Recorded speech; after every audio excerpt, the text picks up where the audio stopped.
Perpekto. Ito ang salitang paulit-ulit na umiikot sa isipan ni Hiraya habang pinagmamasdan ang hapagkainan na siya mismo ang naghanda. Ang dalawang kandila sa gitna ay marahang sumasayaw, nagbibigay ng mainit na liwanag sa mga platong porselana at mga kubyertos na pilak.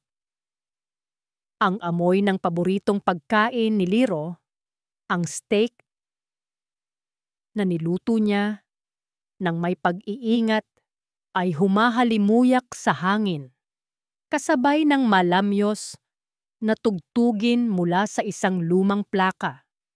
Lahat ay perpekto para sa kanilang ika-5 anibersaryo. Hinaplos ni Hiraya ang kanyang bahagyang umuumbok na tiyan. Sa loob niyon ay ang bunga ng kanilang pagmamahalan, ang munting anghel na bubuo sa kanilang pangarap. Isang pamilya, isang masaya at buong pamilya. Ito na iyon. Nasa kanya na ang lahat. Isang mapagmahal na asawa na si Liro Del Mar. Isang matagumpay na negosyo na pamana ng kanyang mga magulang, ang Alcantara Gems and Jewels. At ngayon, isang buhay na namumuo sa kanyang sinapupunan. Ngumiti siya, isang ngiting abot hanggang sa kanyang mga mata. Wala na siyang mahihiling pa. Ang tunog ng pagbukas ng pinto ang pumukaw sa kanya. Mabilis siyang tumayo, ang puso niya'y tumatalon sa tuwa. Happy anniversary, mahal! Bati niya ng may pananabik. Pumasok si Liro, gwapo gaya ng dati sa suot nitong business suit. Ngunit may kakaiba. Ang ngiti nito ay hindi umabot sa mga mata. Ang halik na iginawad niya sa labi ni Hiraya ay mabilis at walang init. Happy anniversary! Sagot nito. Ang boses ay pagod. Pasensya na, sana na late ako. May biglaang meeting. Ayos lang, son. Sabi ni Hiraya. Pilit na pinapasigla ang kanyang boses para itago ang bahagyang pagkadismaya. Ang mahalaga, narito ka na. Halika, nagluto ako. Umupo sila sa hapag. Sinubukan ni Hiraya na magsimula ng masayang usapan. Kinukwento ang mga nangyari sa kanyang araw, ang pagbisita niya sa doktor, ang magandang balita tungkol sa kanilang anak. Ngunit si Liro ay tila wala sa sarili. Ang atensyon nito ay laging napupunta sa cellphone na nakapatong sa tabi ng kanyang plato. Bawat ilang minuto, umiilaw ito at marahang nag-vibrate. Trabaho ba iyan? Tanong ni Hiraya. Hindi na napigilan ang sarili. Oo, mahal. Importante lang. Mabilis na sagot ni Liro. Hindi man lang tumitingin sa kanya. Pinilit ni Hiraya na intindihin. Marahil ay pagod lang talaga ito. Ngunit ang malamig na pakiramdam na gumagapang sa kanyang likuran ay hindi maalis. Matapos ang hapunan, nagpaalam si Liro na may tatawagan lang sandali sa beranda. Doon na nagsimulang gumuho ang perpektong mundo ni Hiraya. Hindi niya sinasadyang sundan ito. Nais lang sana niyang yakapin ito mula sa likuran. Ipaalala rito na sandali munang kalimutan ang trabaho. Ngunit natigilan siya sa may pinto nang marinig ang boses ni Liro. Isang boses na puno ng lambing at pananabik na hindi na niya naririnig mula rito sa loob ng mahabang panahon. Oo, miss na rin kita. Sobra, bulong ni Liro sa kausap nito. Hindi ko na kaya ang pagpapanggap na ito, Dalisay. Konting tiis na lang, malapit na. Mapapasa atin na ang lahat. Dalisay. Ang pangalan ay parang isang punyal na itinarak ng diretso sa puso ni Hiraya. Dalisay. Ang kanyang nakababatang kapatid. Ang kaisa-isang kapatid na itinuring niyang matalik na kaibigan. Nanginginig ang kanyang mga kamay. Binitawan niya ang hawak na baso ng tubig at lumikha ito ng malakas na tunog nang bumagsak at mabasag sa sahig. Napalingon si Liro. Nanlaki ang mga mata sa gulat at takot nang makita siya. Hiraya, anong ibig sabihin nito, Liro? Basag ang boses ni Hiraya. Ang mga luha ay nagsimula ng mamuo sa kanyang mga mata. Si Dalisay, ang kapatid ko. Hindi makasagot si Liro. Ang kanyang pagkataranta ay sapat ng kumpirmasyon. Lumapit si Hiraya. Ang bawat hakbang ay parang isang pagtapak sa mga bubog. Paano mo nagawa sa akin to? Sa amin ng anak mo? Sa mismong anibersaryo natin? Hiraya, magpapaliwanag ako. Ngunit hindi na natuloy ang sasabihin ni Liro. Bumukas ang pinto ng kanilang bahay at pumasok si Dalisay. Ang kapatid niya. Nakasuot ito ng pulang bestida. Ang muka ay walang bahid ng anumang pagsisisi. Sa halip, may isang mapanghamak na ngiti sa mga labi nito. Ano ate? Akala mo sayo na ang lahat habang buhay? Sabi ni Dalisay. Ang boses ay puno ng lason. Oras na para maranasan mo naman kung paano mawalan. Ang bawat salita ay isang sampal. Ang katotohanan ay isang malaking alon na tumangay sa lahat ng kanyang pangarap. Ang dalawang taong pinakamamahal niya, ang kanyang asawa at ang kanyang kapatid, ay magkasabwat sa panloloko sa kanya. Ang kanilang mga tingin, ang kawalan ng pagsisisi sa kanilang mga mata, ang nagsabi sa kanya ng lahat. Hindi lang ito simpleng pagkakamali. Ito ay isang plano. Noon niya naramdaman iyon. Isang matalim na kirot ang biglang pumunit sa kanyang sinapupunan. Isang sakit na hindi niya pa naramdaman kailanman. Napasigaw siya. Hindi lang dahil sa pisikal na sakit, kundi dahil sa sakit ng kataksilan na dumudurog sa kanyang kaluluwa. Napayuko siya at napahawak sa kanyang tiyan. At doon, nakita niya ito. Dugo. Isang patak na sinundan pa ng isa na dumadaloy sa kanyang mga binti at pumapatak sa puting sahig. Ang anak ko, hirap niyang sabi. Inangat niya ang kanyang paningin, umaasa na makakita ng kahit katiting na pag-aalala sa mga mukha ni na Liro at Dalisay. Ngunit wala.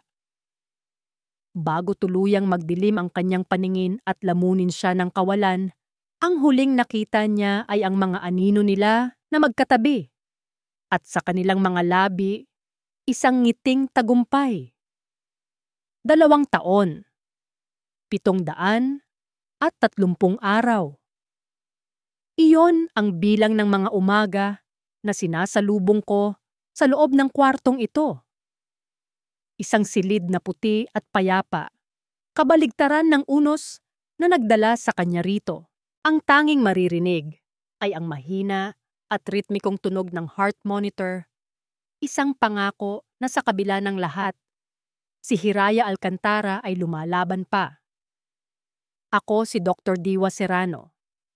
At sa loob ng 2 taon, ako ang naging anino sa tabi ng kanyang kama, ang tagapagbantay ng kanyang pagtulog. Ang gabing isinugod siya sa Calinaw Medical Center ay isang bangungot na hinding-hindi ko malilimutan. Naaalala ko pa ang kaguluhan sa emergency room, ang sigaw ng mga nurse, ang code blue, na umalingaw-ngaw sa buong paligid. Nakahiga siya sa stretcher, basang-basa sa sarili niyang dugo.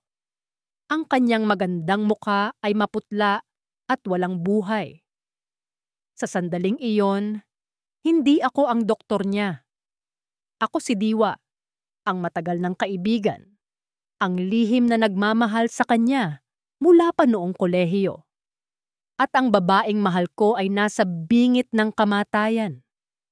Iwinaksi ko ang personal na damdamin at ginawa ang lahat ng aking makakaya.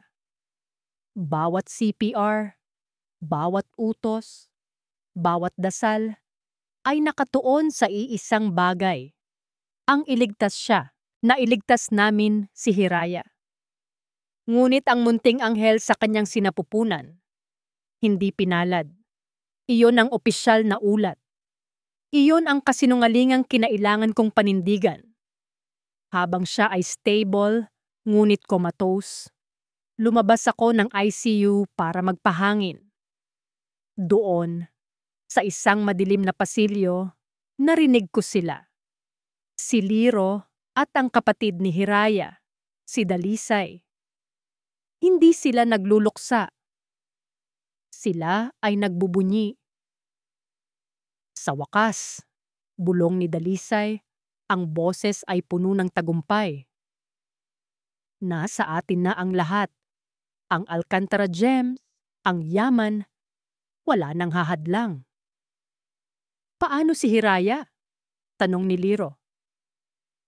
Hayaan mo siyang mabulok dyan, sagot ng kapatid niya. At mabuti na lang din at nawala na ang tinik na iyon. Ang tinik. Ang tinutukoy niya ay ang inosenteng sanggol.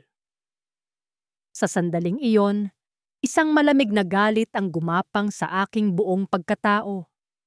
Hindi ito ordinaryong away mag-asawa. Ito ay isang masusing plano na puno ng kasakiman at kasamaan. Naintindihan ko na hindi ligtas si Hiraya at lalong hindi ligtas ang anumang maiiwan niya. Doon ako gumawa ng isang desisyon na babago sa takbo ng aming mga buhay. Bumalik ako sa loob. Sinabing, may kailangan lang akong kumpirmahin. Tahimik kong nilapitan ang incubator kung saan nakalagay ang premature na sanggol ni Hiraya. Isang maliit na lalaki, napakaliit, ngunit humihinga. Mahina, pero lumalaban. Sinabi ng lahat na ilang oras na lang ang itatagal niya. Ngunit nakita ko sa mga mata niya ang ningning ng buhay. Isang sinag ng pag-asa. Nilapitan ko si Nurse Elena, isang veteranang nurse na pinagkakatiwalaan ko ng buong buhay ko. Elena, bulong ko, kailangan ko ng tulong mo. Isang bagay na buhay at kamatayan ang nakasalalay. Ipinaliwanag ko ang lahat sa kanya, ang panganib, ang plano. Sa tulong niya, idineklara naming pumanaw ang sanggol dahil sa komplikasyon. Gumawa kami ng mga pekeng dokumento, habang si Liro at Dalisay ay abala sa pagpaplano ng kanilang pag-takeover sa Alcantara Gems. Palihim naming inilipat ang bata sa isang maliit at pribadong pasilidad sa labas ng lungsod, sa ilalim ng pangangalaga ng isang pamilya na may malaking utang na loob sa akin. Pinangalanan ko siyang Sinag. Dahil siya ang tanging sinag ng liwanag sa madilim na kabanatang ito ng buhay ni Hiraya. Siya ang sikretong magbibigay sa kanya ng dahilan para bumangon. At ngayon, pagkatapos ng 2 taon ng paghihintay, ng walang katapusang pagbabantay, narito pa rin ako. Pinagmamasdan ko ang kanyang payapang mukha. Hinawakan ko ang kanyang kamay na kasing lamig pa rin ng dati. Hiraya! Bulong ko gaya ng ginagawa ko gabi-gabi. Lumaban ka. Kailangan ka ng anak mo. Kailangan ka ni Sinag. Nandito lang ako. Naghihintay sa'yo.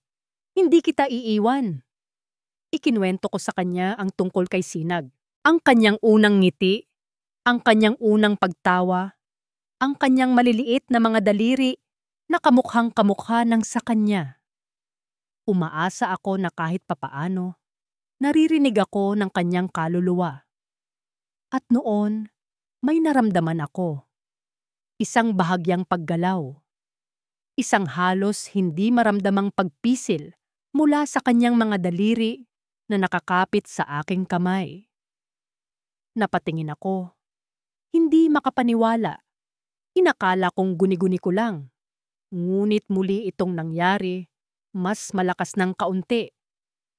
Kasabay nito, isang butil ng luha ang dahan-dahang gumulong mula sa gilid ng kanyang nakapikit na mata. Dumaloy sa kanyang sentido. Ang steady na tunog mula sa heart monitor ay bahagyang bumilis. Napatayo ako, ang puso ko'y kumakarera sa pag-asa at pananabik. Matapos ang 2 taon ng katahimikan, ang reyna ay nagpapakita ng senyales. Si Hiraya ay gumigising na. Ang bigat ng kanyang mga talukap, tila ba may nakadagang 2 bato sa mga ito. Isang mahinang tunog, paulit-ulit at mekanikal, ang unang pumasok sa kanyang kamalayan. Sinundan ito ng amoy. Isang amoy na malinis, malamig, amoy ng gamot at chowduji. Dahan-dahan, ipinilit ni Hiraya na imulat ang kanyang mga mata. Sumalubong sa kanya ang isang kisameng puting-puti at isang ilaw na nakakasilaw. Nasaan ako? Ito ang unang tanong na nabuo sa kanyang isipang tila nababalutan pa ng makapal na ulap. Sinubukan niyang gumalaw, ngunit ang kanyang katawan ay tila hindi kanya. Mabigat, nanghihina, at puno ng kakaibang sakit. Iginapang niya ang kanyang tingin sa paligid. Ang puting kwarto. Ang dextrose na nakakabit sa kanyang kamay. Ang makinang lumilikha ng ritmikong tunog sa kanyang tabi. Isang ospital. At noon, na parang isang kidlat na biglang tumama. Ang mga alaala ay bumalik. Ang hapunan, ang kandila, ang malamig na halik ni Liro. Ang boses ni Dalisay sa telepono. Ang pagtataksil. Ang kanilang mga ngiting tagumpay. At ang pinakamasakit sa lahat, ang dugo. Ang matinding kirot sa kanyang sinapupunan. Ang anak ko, popobos sa mispastem ni papagin. Isang mahina, halos paos na tinig ang lumabas sa kanyang lalamunan. Napahawak siya sa kanyang tiyan. Patag. Wala na ang umbok na minahal niya at inalagaan sa loob ng ilang buwan. Wala na ang buhay na dati naramdaman niyang gumagalaw sa loob niya. Wala na. Isang malakas na hikbi ang kumawala sa kanyang dibdib. Isang tunog na puno ng purong pagdurusa. Sinundan ito ng isa pa. At isa pa. Hanggang sa siya'y humahagulgol na. Ang buong katawan ay nanginginig sa sakit na hindi kayang ipaliwanag ng salita. Hiraya. Isang pamilyar na boses ang tumawag sa kanya. Isang lalaki ang mabilis na lumapit sa kanyang tabi. Ang mga mata ay puno ng pag-aalala. Si Diwa. Ang matalik niyang kaibigan, ang doktor. Diwa, ang anak ko. Wala na. Sabi ni Hiraya sa pagitan ng kanyang mga hikbi. Ang bawat salita ay parang bubog na sumusugat sa kanyang lalamunan. Hinawakan ni Diwa ang kanyang kamay ng mahigpit. Huminahon ka, Hiraya. Makinig ka sa akin. Kailangan mong maging matatag. Paano ako hihinahon? Sigaw niya, sinusubukang bumangon, ngunit pinipigilan siya ng sarili niyang kahinaan. Kinuha nila sa akin ang lahat. Si Liro, si Dalisay. Pinatay nila ang anak ko. Hinayaan siya ni Diwa na ilabas ang lahat ng sakit. Hinintay niya na bahagyang humupa ang kanyang pag-iyak bago magsalita muli. Ang boses ay seryoso at mabigat. Hiraya, may kailangan kang malaman. Ang gabing iyon.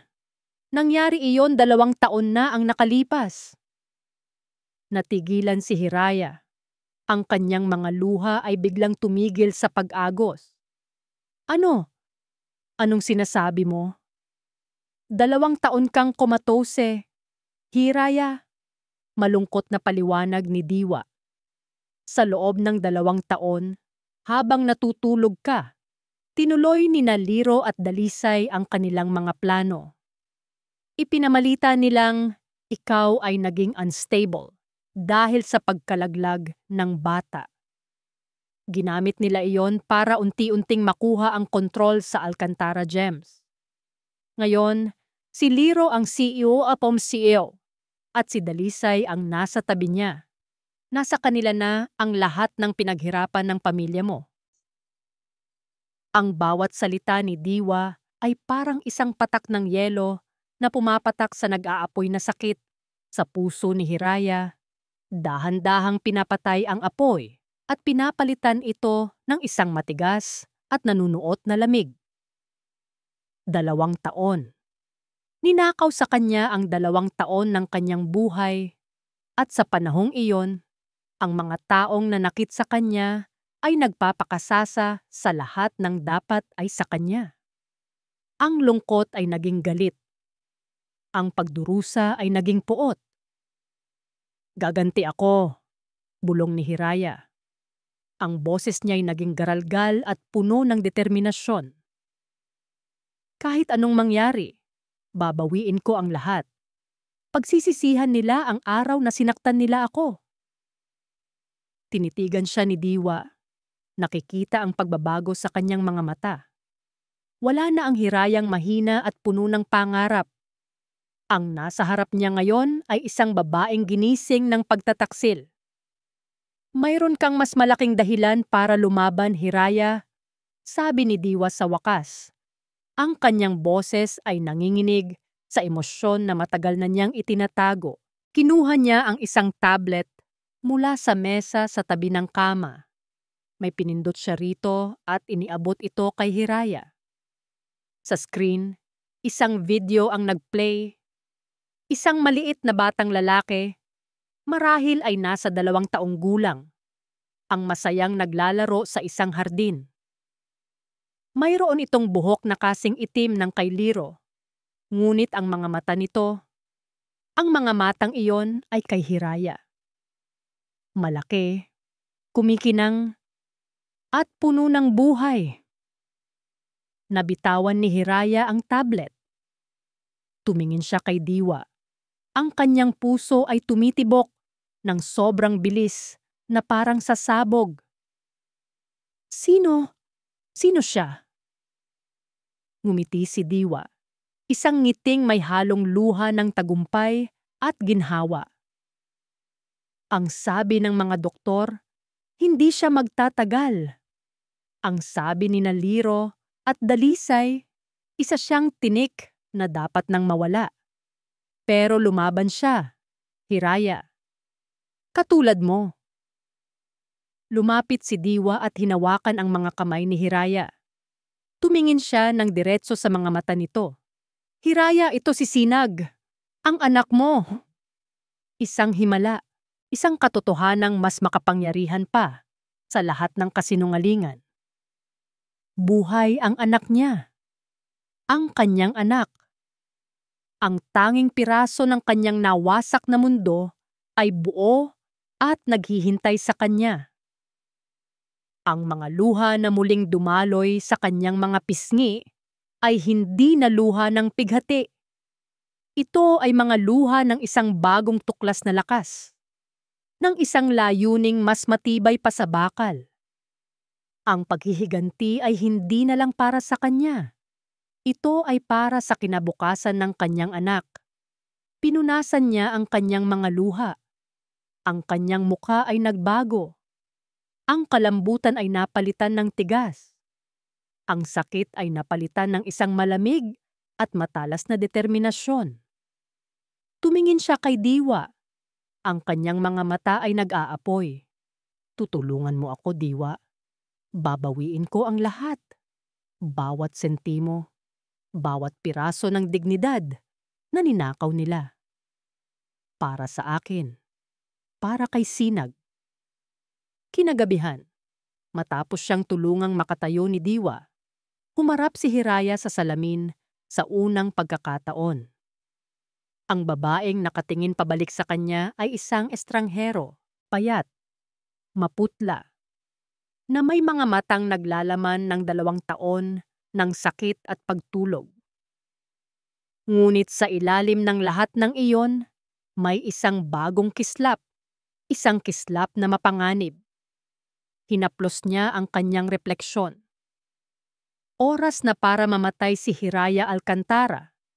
Bulong niya sa sarili, ang bawat salita ay isang panunumpa. At ipanganak ang taong sisira sa kanila. Nasa dulo ng mahabang mesa na gawa sa mahogany, pinagmasdan ni Liro del Mar ang mga miyembro ng board ng Alcantara Gems and Jewels. Ang bawat isa sa kanila ay nakikinig sa bawat salita niya. Sa kanyang kanan ay nakaupo si Dalisay, ang kanyang trophy, ang kanyang kasabwat, na nagbibigay sa kanya ng isang munting ngiti ng paghanga. Pakiramdam ni Liro ay isa siyang hari sa kanyang trono. 2 taon. Sa loob ng 2 taon, mula sa pagiging isang simpleng Chief Operating Officer na palaging nasa anino ng pangalang Alcantara, siya na ngayon ang CEO. Siya ang nagpapatakbo. Siya ang nasusunod. Ang kumpanya ay mas kumikita kaysa dati. Salamat sa kanyang mga malikhaing paraan ng pagnenegosyo. Kaya tulad ng nakikita ninyo sa mga numero, pagtatapos niya sa kanyang presentasyon, ang boses ay puno ng kumpiyansa. Ang hinaharap ng Alcantara Gems ay mas maliwanag kaysa dati. Isang bagong panahon ng kasaganaan. May iilang pumalakpak. Tumango-tango ang iba. Siya ang may hawak sa kanila sa kanyang palad. Si Hiraya, isa na lamang siyang malayong alaala. Isang multot na matagal nang nalibing sa isang puting silid sa ospital. At sa sandaling pumasok ang isiping iyon sa utak niya, ang malaki at dobleng pinto ng conference room ay dahan-dahang bumukas. Lahat ng mata ay napalingon doon. Isang sandali ng katahimikan ang namayani, na sinundan ng mga mahihinang bulungan at mga nanlalaking mata. Napatayo si Liro, ang kanyang puso ay biglang kumabog ng malakas. Ang ngiti sa kanyang labi ay naglaho, napalitan ng purong pagkabigla. Maging si Dalisay sa kanyang tabi ay natigilan. Ang muka ay biglang namutla. Dahil ang multong iniisip niya ay naroon. Nakatayo. Buhay na buhay. Bawat hakbang na ginawa ni Hiraya papasok sa silid ay kalkulado.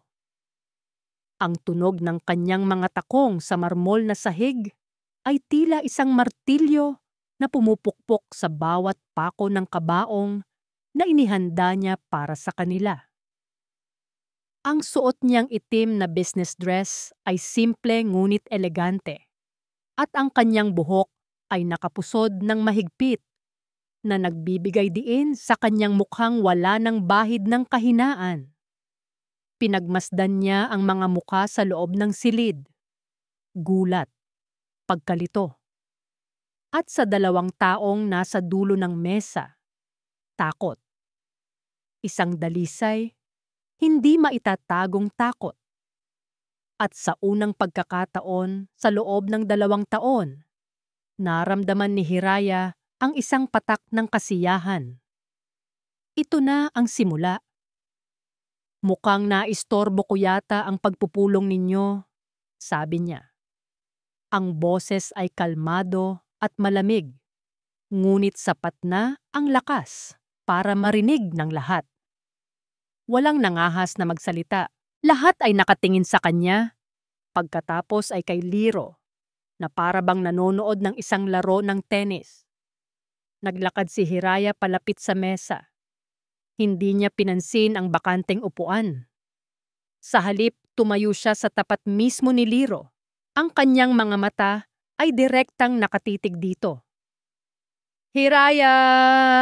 Basag ang boses ni Liro. "Paano? Anong ginagawa mo rito? Hindi mo ba ako babatiin, mahal?" Tanong ni Hiraya. Ang salitang mahal ay binitawan niya na may halong lason. Lumipat ang kanyang tingin kay Dalisay, na nakayuko at hindi makatingin sa kanya. "At ikaw, kapatid, kamusta ka na?" Anong kailangan mo?" Nanginginig na tanong ni Dalisay. Isang malamig na ngiti ang sumilay sa mga labi ni Hiraya. Itinuon niyang muli ang kanyang atensyon sa buong board. "Huwag kayong mag-alala. Hindi ako narito para guluhin ang magandang takbo ng kumpanya. Sa katunayan, natutuwa ako sa bagong panahon ng kasaganaan na dala ni Mr. Delmar." Pagkatapos ay muli siyang tumingin kay Liro. Ang ngiti sa kanyang labi ay nawala, napalitan ng isang tinging kasing talim ng diamante. "I'm back for what's mine." Matapos bitawan ang mga salitang iyon, tumalikod na siya at naglakad palabas ng silid na may parehong grasya at kumpiyansa tulad ng kanyang pagpasok. Iniwan ang isang silid na puno ng tensyon at kaguluhan. Nang magsara ang pinto, tila noon lang muling nakahinga ang lahat. Nagsimula ang malakas na bulungan. Sinubukan ni Liro na bawiin ang kontrol. "Order! Order in this meeting!" Sigaw niya, ngunit wala nang nakikinig. Ang kanyang kapangyarihan sa silid na iyon ay naglaho kasabay ng paglabas ni Hiraya. Ang kanyang pagbabalik ay parang isang bombang sumabog sa gitna ng kanyang perpektong itinayong imperyo. Paano siya gumaling? At bakit ngayon? Ano ang alam niya? Ang mga tanong ay paulit-ulit na umiikot sa kanyang isipan, na lumilikha ng isang matinding sakit ng ulo. Hindi umuwi si Hiraya.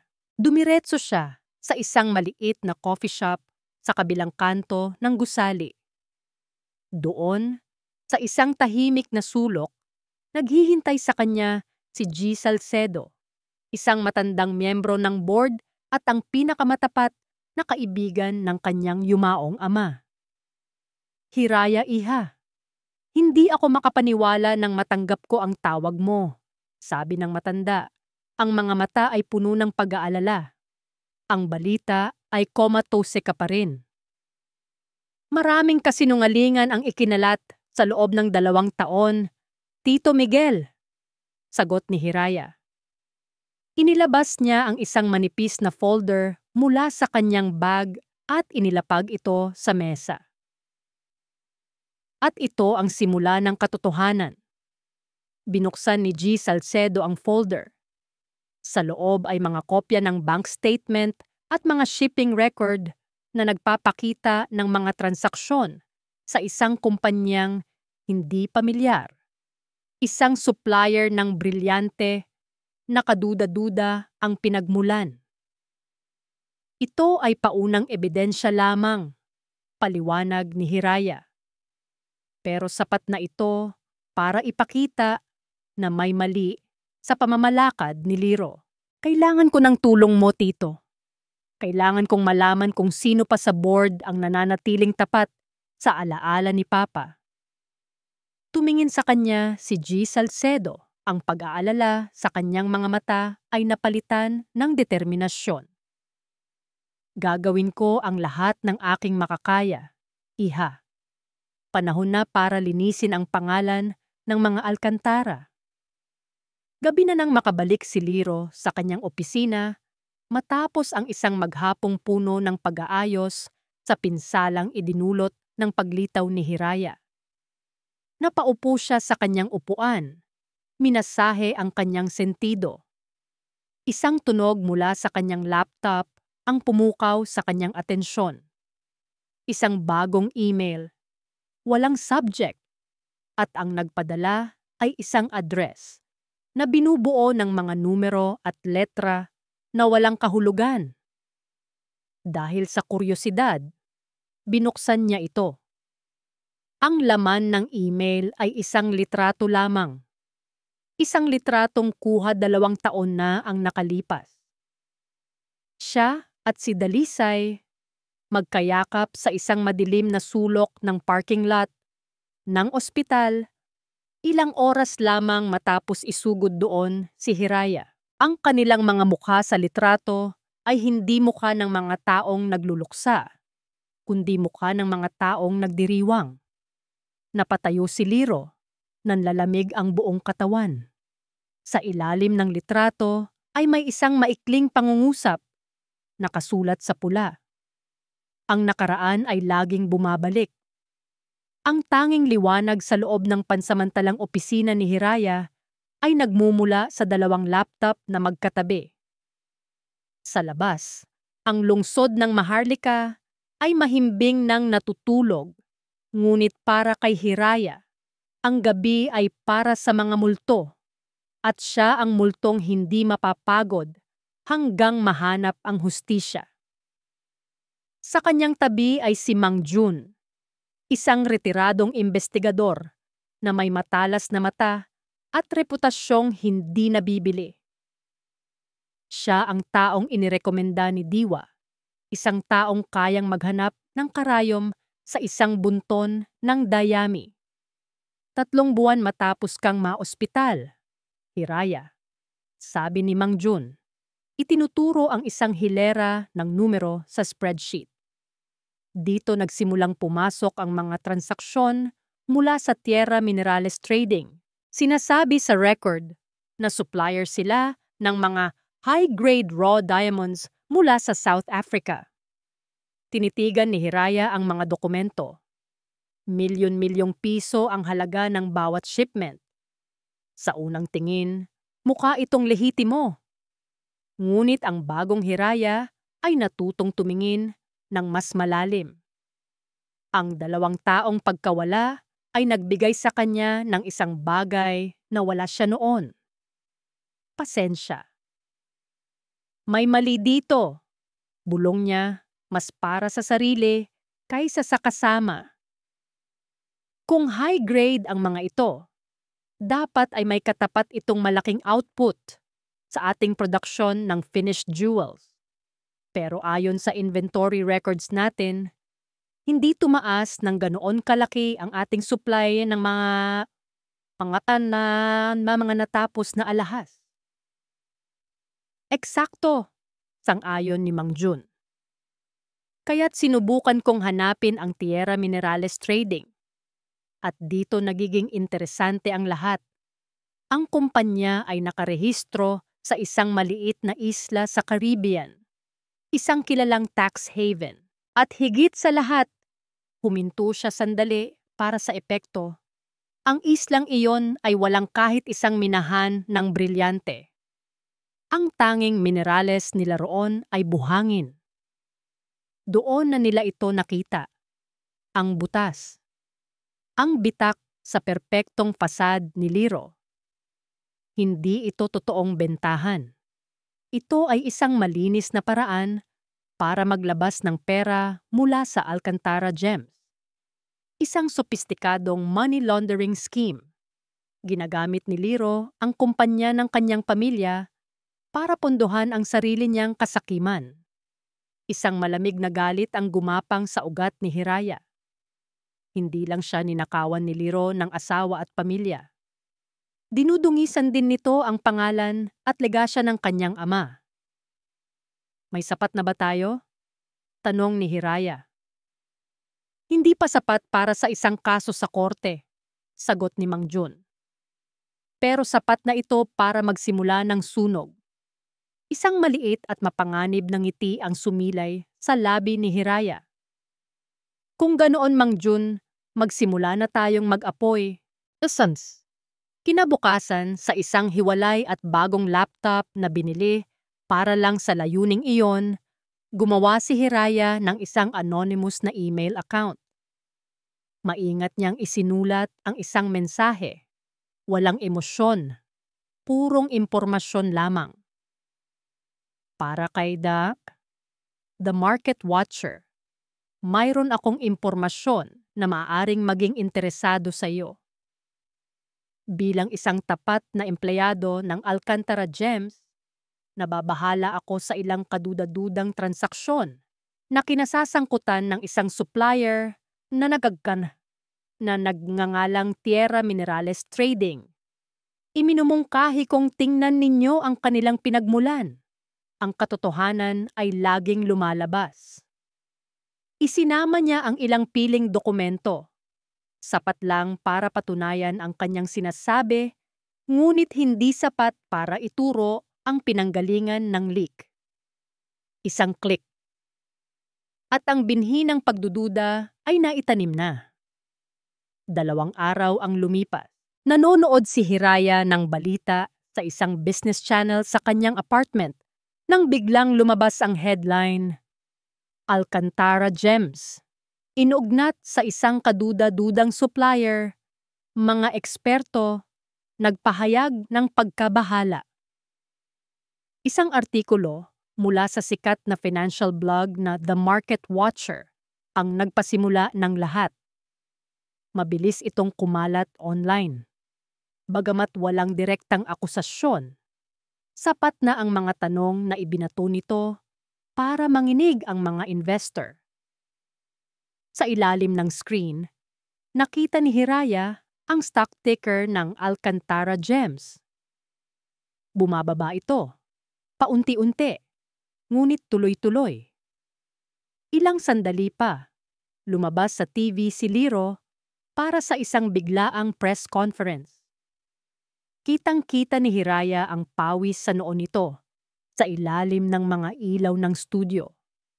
Pilit ang ngiti nito habang sinasabi na ang lahat ay baseless accusations at black propaganda mula sa kanilang mga kakumpetensya.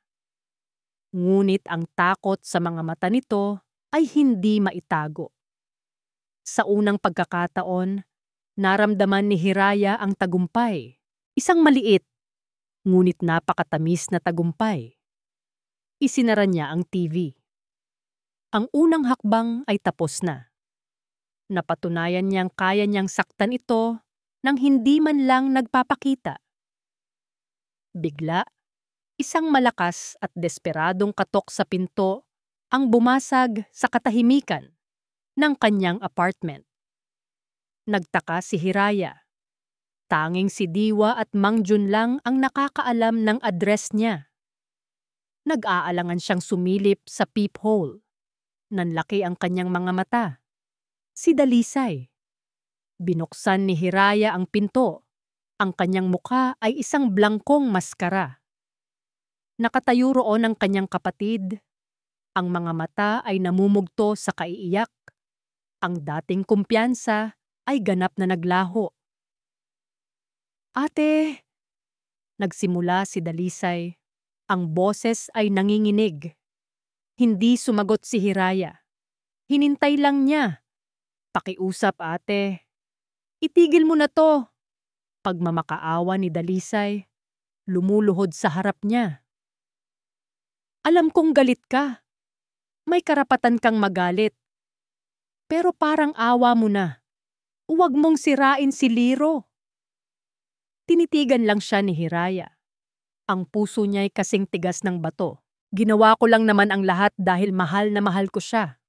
Patuloy ni Dalisay sa pagitan ng mga hikbi. Pakiusap. Para sa pagmamahal. Itigil mo na. Sa wakas nagsalita si Hiraya. Ang lumabas sa kanyang bibig ay hindi mga salita ng galit o awa. Ito ay isang tunog. Isang maikli, malamig, at walang kagalang-galang na tawa. Isang tawa na tila nagsasabing, ang pagmamahal na sinasabi ni Dalisay ay isang malaking katatawanan. Pagkatapos ay, nang hindi na nagsasabi ng kahit ano pa, dahan-dahan niyang isinara ang pinto, iniwan ang kanyang kapatid na nakaluhod at umiiyak sa labas. Ang malakas na tunog ng pagsara ng pinto ang tanging naging sagot niya. Inayos ko ang aking itim na bowtie habang nakatingin sa salamin. Bihira akong dumalo sa mga ganitong klaseng pagtitipon. Mga gabing puno ng pekeng ngiti at mga usapang negosyo na nakabalot sa pagkakawanggawa. Ngunit ang gabing ito ay iba. Hindi ko maaaring hayaang mag-isa si Hiraya. Ang annual charity ball ng Alcantara Gems ay isa sa pinakamalaking social events ng taon. At ngayong gabi, ginagamit ito ni Liro Del Mar bilang entablado. Isang desperadong pagtatangka na linisin ang kanyang pangalan matapos ang iskandalong sinimulan ni Hiraya. Ang tema, pagbibigay liwanag sa kinabukasan ng mga bata. Isang kalapastanganan kung ako ang tatanungin. Bumukas ang pinto ng silid at lumabas si Hiraya. Huminto ang pagtibok ng puso ko sa isang saglit. Kung ang dating Hiraya ay isang mainit na sikat ng araw, ang Hirayang nasa harap ko ngayon ay isang malamig at maningning na liwanag ng buwan. Nakasuot siya ng isang simpleng dark blue na gown na yumayakap sa kanyang figura. Ang kanyang buhok ay nakaayos sa isang eleganteng paraan na naglalantad sa kanyang leeg kung saan nakasabit ang isang kwintas na may iisang sapiro, isang alahas mula sa koleksyon ng kanyang ina. Walang bakas ng sakit o kahinaan. Ang tanging naroon ay isang reyna, handa nang bawiin ang kanyang kaharian. "Handa ka na?" tanong ko. Inaalok ang aking braso. Ngumiti siya, isang maliit, bahagyang ngiti na hindi umabot sa kanyang mga mata. "Mas handa pa kaysa dati," sagot niya, at isinukbit ang kanyang kamay sa aking braso. Ang pagpasok sa grand ballroom ng hotel ay parang pagpasok sa isang kulungan ng mga leon. Lahat ng mata ay napunta sa amin.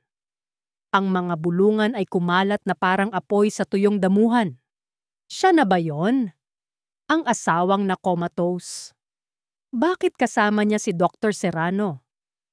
Hinayaan ko silang mag-usap. Hinayaan ko silang tumingin. Sa gabing ito, iyon mismo ang gusto ko. Sa gitna ng lahat, nakita ko siya. Si Liro. Nakatayo sa tabi ni Dalisay, napilit nang ngumingiti sa mga bisita. Nang magtama ang aming mga mata, nakita ko ang pagbabago sa kanyang mukha. Ang maskara ng kabutihan at kumpiyansa ay nagkaroon ng lamat. Nakita ko ang galit, ang pagkalito, at isang emosyon na hindi ko inaasahan. Selos. Ngumiti ako sa kanya. Isang matamis na ngiti na alam kong hindi niya maiintindihan. Pagkatapos ay binaling ko ang aking atensyon kay Diwa. "Gutom na ako," sabi ko, sapat na malakas para marinig ng mga taong malapit sa amin. "Samahan mo ako." Dinala ako ni Diwa sa buffet table. Ang kanyang presensya ay isang matatag na pader sa aking tabi. Kumilos kami na parang kami lang ang tao sa silid. Nagkwekwentuhan, tumatawa. Ipinapakita ko sa lahat, lalo na kay Liro, na ang buhay ko ay hindi huminto, na ako ay masaya, na ako ay buo. Hindi nagtagal, lumapit si Liro. Iniwan niya si Dalisay sa kabilang dulo ng silid. "Hiraya," sabi niya, ang boses ay pilit na pinapakalma. "Pwede ba tayong mag-usap? Kahit sandali lang." Bago pa ako makasagot, nagsalita si Diwa. "Sa tingin ko ay wala na kayong dapat pag-usapan pa, Mr. Del Mar." "Hindi ikaw ang kinakausap ko, Doktor," sagot ni Liro. Ang tingin ay matalim. Usapang mag-asawa ito. Wala nang tayo, Liro. Ako na ang sumagot. Ang boses ko'y kasing lamig ng yelo. Ngunit bago pa siya tuluyang paalisin, may naisip akong mas magandang ideya. Tumingin ako kay Diwa. Okay lang, Di. Bigyan mo kami ng ilang minuto. Nag-aalangang tumango si Diwa at bahagyang lumayo. Ngunit sapat lang ang distansya para bantayan kami. Humarap muli ako kay Liro. Ano ang kailangan mo? Ito, sabi niya. Ang kanyang pagpapanggap ay naglaho, napalitan ng isang desperadong pakiusap. Ang ginagawa mo, sinisira mo ang lahat. Hiraya, alam kong nagkamali ako. Isang malaking pagkakamali. Pero maniwala ka, pinagsisisihan ko ang lahat. Pinagmasdan ko lang siya. Ang galing niyang umarte. Mahal pa rin kita, Hiraya. Patuloy niya, sinusubukang abutin ang aking kamay, ngunit mabilis kong iniwas ito. Laging ikaw, si Dalisay. Isang pagkakamali lang siya. Isang kahinaan. Ikaw ang mundo ko. Tayo. Pwede pa nating ayusin to. Hindi ako umimik. Hinayaan ko lang siyang magsalita. Panoorin ang kanyang desperadong pagtatanghal. Nang matapos siya, tiningnan ko siya sa mata. Walang emosyon. Ang pag-ibig na sinasabi mo ang halos pumatay sa akin, Liro. At sa anak ko. Tapos na tayo. Ang tanging dahilan kung bakit ako narito ay para ipaalala sa'yo na hindi ako nakakalimot at hinding-hindi ako magpapatawad. Tumalikod ako para iwan siya, ngunit mabilis niyang hinawakan ang aking braso.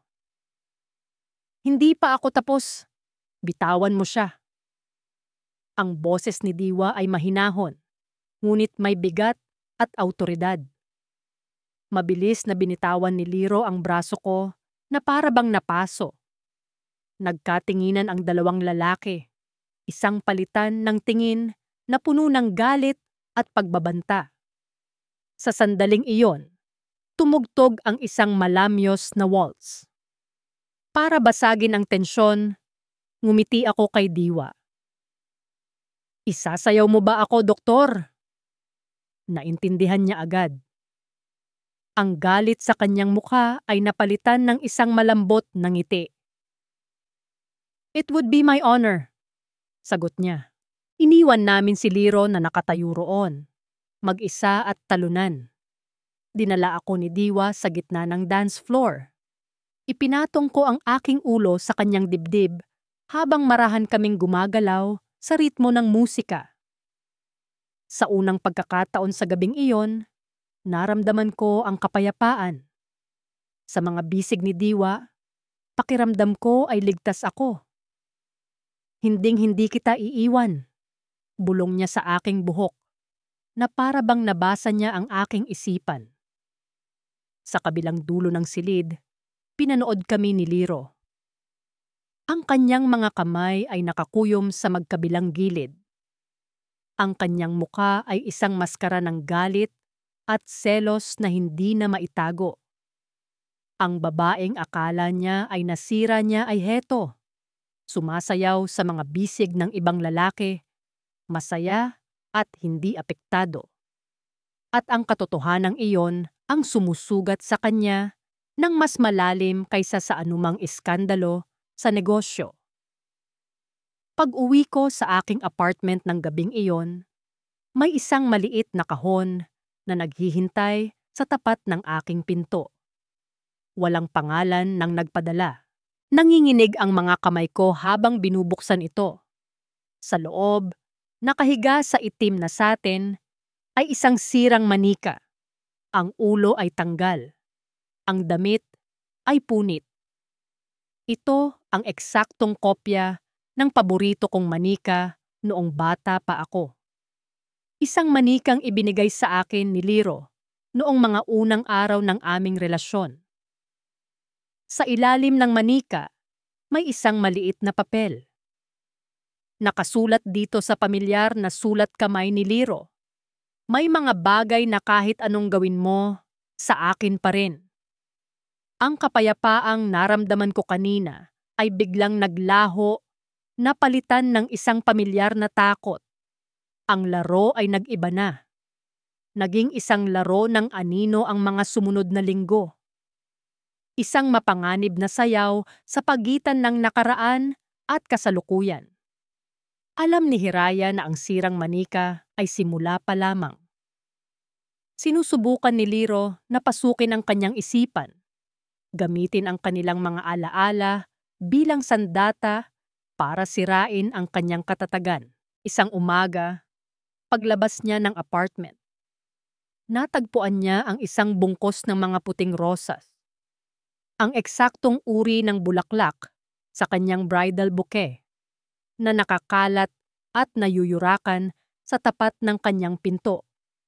Kinabukasan, isang playlist ng lahat ng kanilang kanta ang ipinadala sa kanyang email mula sa isang hindi kilalang address. Hindi natinag si Hiraya. Sa bawat pag-atake ni Liro sa kanyang emosyon, ang tugon niya ay isang matalas at kalkuladong pag-atake sa iperyo nito. Kung si Liro ay naglalaro ng barahan ng damdamin, si Hiraya naman ay naglalaro ng chess. Delmar Holdings, sabi ni Hiraya, itinuturo ang isang pangalan sa isang diagram na iginuhit nila ni Mang Jun. Isa ito sa mga shell company na pag-aari ni Liro. Dito niya itinatago ang perang kinukulimbat niya mula sa Tierra Minerales. Ginagamit niya ang kumpanyang ito para mamuhunan sa real estate. Malaki ang mga utang ng kumpanyang iyan sa iba't ibang bangko para mapaikot ang pera, dagdag ni Mang Jun. Isang maling galaw lang, babagsak ang lahat ng barahan niya. Kung gayon, bigyan natin siya ng isang magandang tulak, sagot ni Hiraya. Ang kanyang mga mata ay kumikinang sa isang malamig na apoy. Gamit ang natitira sa kanyang personal na yaman at sa tulong ng ilang pautang mula sa mga taong tapat pa rin sa kanyang ama, nagsimula si Hiraya sa isang tahimik ngunit agresibong kampanya. Isa-isa, sa pamamagitan ng mga proxy at third-party brokers, binili niya ang mga utang ng Delmar Holdings mula sa mas maliliit na creditors. Hindi ito napansin ni Liro sa una.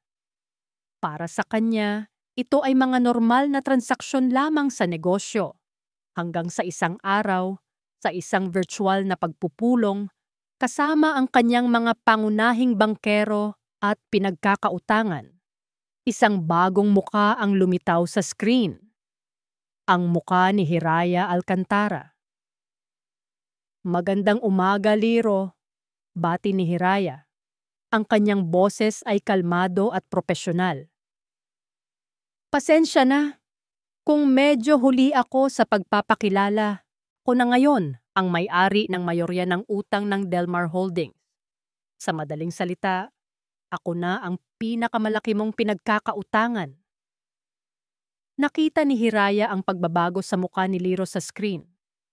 Ang kulay nito ay unti-unting nawala, napalitan ng isang anyo ng pagkabigla na mabilis na naging purong galit.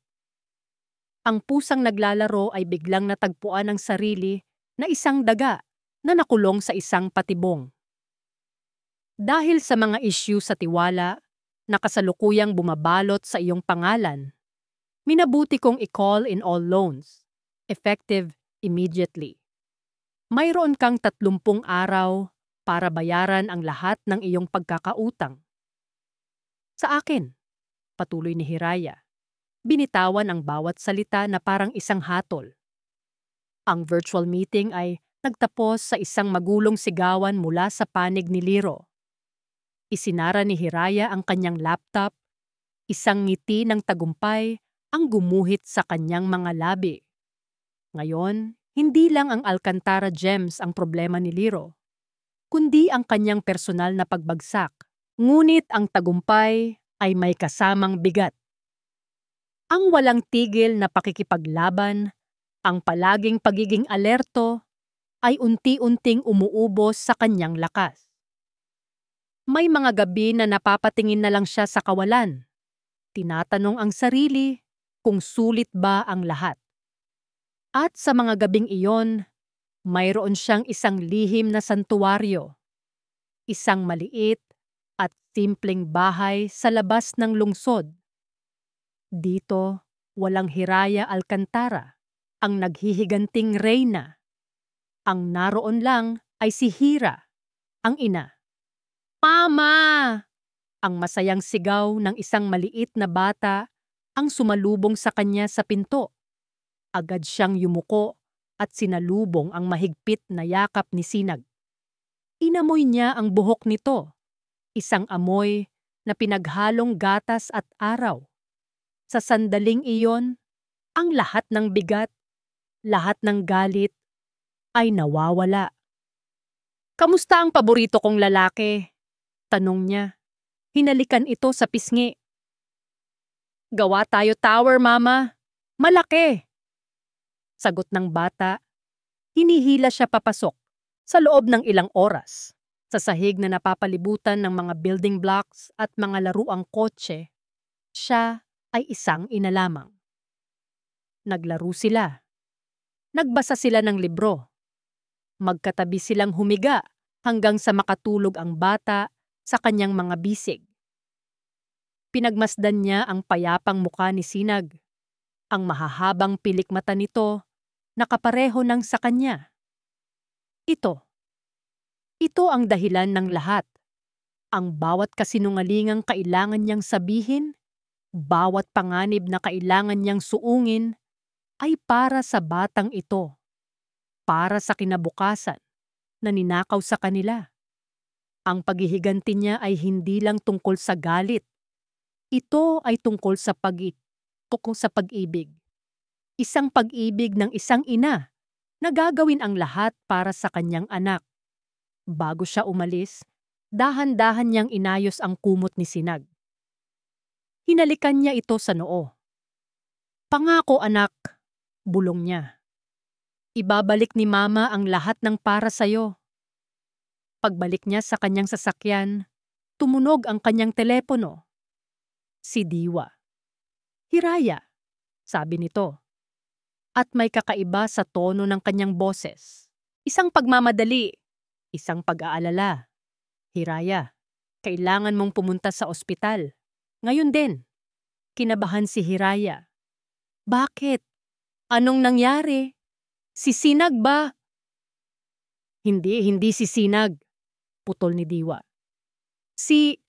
Ang papa mo. Inatake sa puso ang ama ninyo ni Dalisay.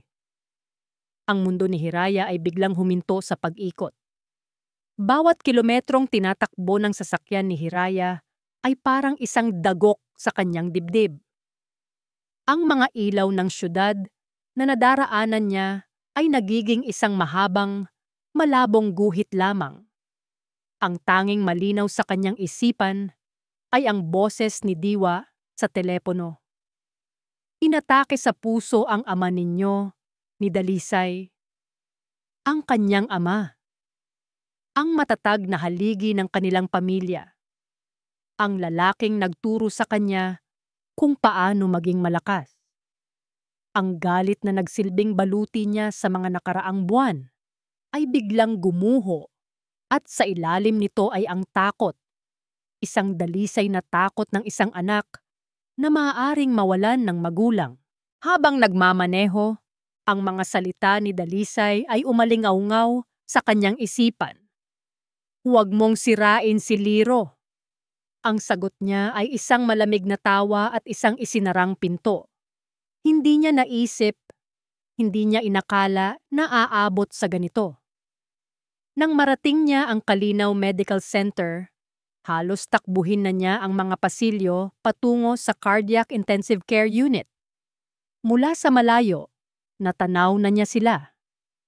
Ang kanyang ina, nakaupo at nakayuko, ang mga balikat ay nanginginig sa pag-iyak. At sa tabi nito, si Dalisay. Pagkakita sa kanya, agad tumayo si Dalisay. Ang kanyang mga mata ay pula at namamaga.